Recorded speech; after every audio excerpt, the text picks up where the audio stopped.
You remember when I was offered that inspector position in Union City? Yes, you turned it down. You were the reason that I wanted to take it. We've all been eagerly waiting for When Calls the Heart Season 12, and now that wait has turned into a confirmed date. Mark your calendars for Sunday, January 5th, 2025 at 9 p.m. Eastern. Season 12 is officially on its way. While that's awesome news for fans and everyone in Hope Valley, showrunner Lindsay Sturman seems determined to make us sweat a little more with the cliffhanger ending of Season 11. Listen, about yesterday. I owe you an apology. It was obviously just bad timing. No, The big romance at the heart of the show is left hanging, and fans are seriously feeling the tension. Plus, with some complaints about the show's quality starting to bubble up, there are a few things we're hoping Season 12 will address and sort out. The biggest cliffhanger in When Calls the Heart Season 11 definitely came in the final scene. Nathan's boss, Andrew Hargraves, shows up at Mike and May's wedding, which is also the event where Elizabeth and Nathan finally go public as a couple. Nathan thinks Hargraves wants to talk to him, but it turns out he's there for Elizabeth. Just before the credits roll, we hear him say, "Mrs. Thornton, it's about your late husband." For longtime fans, this is a major head-scratcher. Elizabeth's late husband, Jack, died in a landslide back in Season 5 while on a training mission in Fort Clay. But the mystery of his death hasn't exactly been clear, especially since his body was brought back to Hope Valley for a final emotional send-off. So, what does Hargraves have to say to Elizabeth? Naturally, there are already some theories flying around.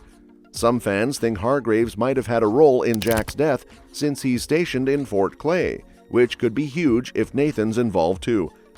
Other theories suggest the cliffhanger could turn out to be something less dramatic, like Jack's pension being buried in paperwork, making Elizabeth unexpectedly rich, or maybe there's more to Jack's death than we thought.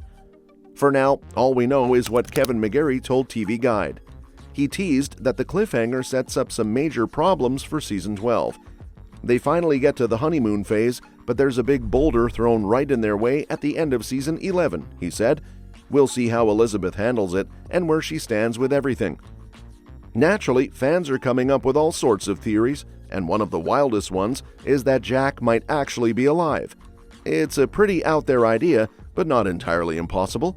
After all, we never actually saw Jack die on screen, so everything we know about his death is based on what other people have told us.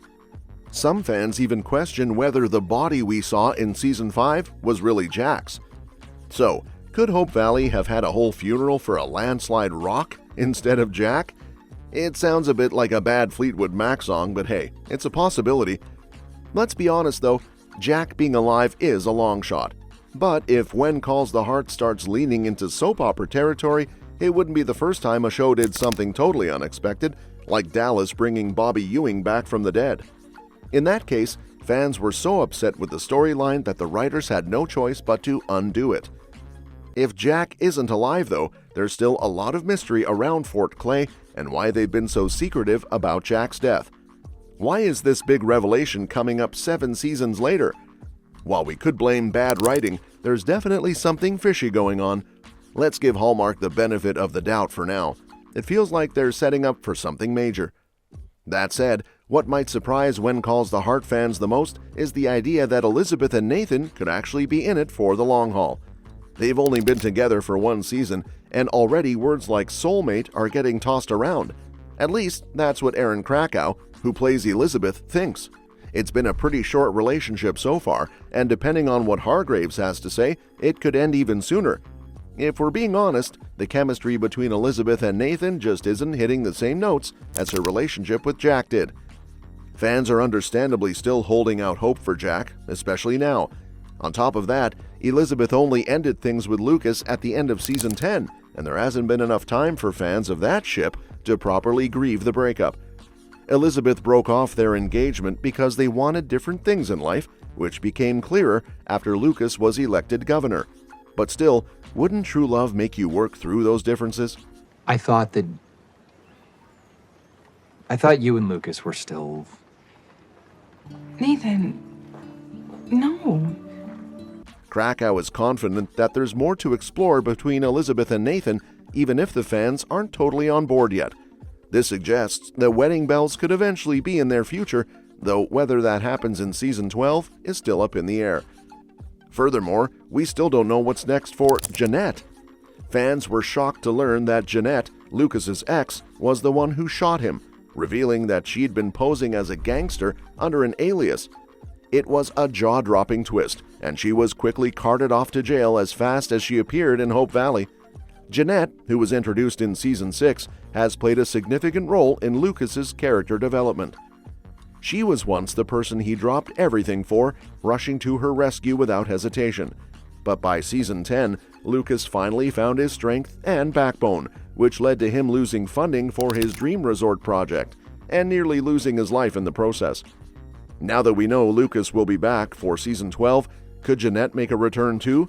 She's got some dangerous people working for her, including the guy who shot Lucas, so with those kinds of connections out there, it's hard to believe we've seen the last of her. And last but not least, what's left for Lucas and Elizabeth in Hope Valley? Poor Lucas has had it rough over the last 2 seasons. He's lost the love of his life, his dream job, and nearly his life. If anyone deserves a break in season 12, it's definitely him. But what does Hope Valley really have to offer him now? The land he planned to use for his resort has no clear future, and his time as governor doesn't seem like it was spent well in a place that nearly killed him. Honestly, Hope Valley hasn't treated his character well since his breakup with Elizabeth, and he's going to need something pretty major to make it worth staying. Kissed a potato. I kissed a potato. Huh. And I didn't even get a puppy. My mother was allergic. It's very disappointing. And Viola never lets me forget it. Your secret's you kissed a potato. On a positive note, actor Chris McNally isn't leaving the show and has a hopeful take on Lucas's future.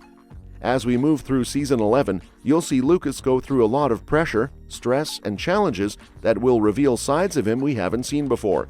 Some good, some not so good, he told TV Line. If season 12 piles on the bad storylines for Lucas, though, fans won't be too happy. On the flip side, there's also the question of how much we'll see Fiona going forward. The season 11 premiere let us know that Kayla Wallace wouldn't be coming back, as Fiona is off working with her sister and the suffragettes, still busy with the fight for women's rights. She did make an appearance in the season finale for Mike and May's wedding, and even tried to recruit Faith to join the cause, but once she saw how settled Faith was with Lily, she seemed to back off. So, will Fiona continue popping in and out of Hope Valley? It could depend on scheduling. As Erin Krakow shared, that's what kept her away for most of season 11. And that's a wrap for today's video. Thanks for tuning in, and we'll catch you in the next one. Don't forget, we always welcome your suggestions for future videos, so drop them in the comments below.